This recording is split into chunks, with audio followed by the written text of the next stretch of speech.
Alright, Chef Buck here today, and we're cooking up a very exciting and delicious and semi-nutritious, super quick mini meatloaf recipe. Camera Girl's been cooking these things up like crazy, so I thought I'd give a go at it.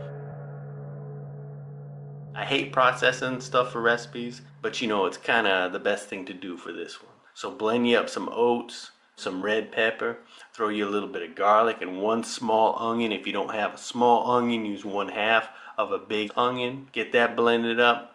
1 carrot, just a medium-sized carrot. I will not go. No, you cannot make me. You cannot make Your me. ass No. in there. And then that's all the processing you're gonna have to do. But you know, do it, because it makes all the difference in the world. So now we're gonna throw our sauce together: ketchup, mustard, a little bit of Worcestershire sauce, some chili powder, and then I'm gonna put some heat in here, a little bit of chili paste, because that's what I got and that's what I like. But if you just got some hot sauce, that'll work fine. Or you know, no hot sauce if you don't want any heat.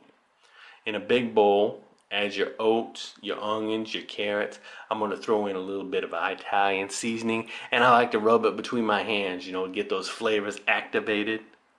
Some chili powder, salt and pepper, and then I'm gonna put some more Worcestershire sauce in here because I like to say it. And it's like buddy buddy with beef. It's always a good combination.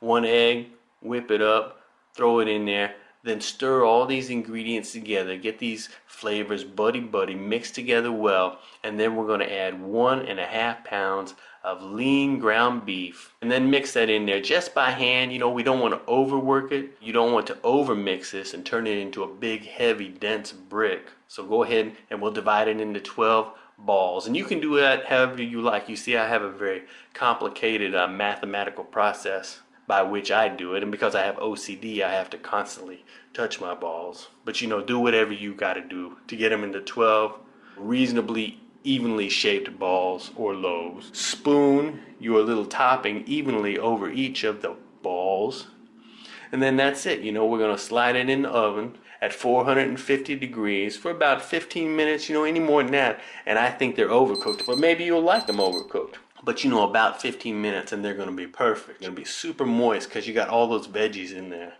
They're gonna be so flavorful and delicious, and they cook up lickety split. They're great on sandwiches if you have any leftovers. But you go ahead and give this recipe a try and let me know what you think, and bon appetit.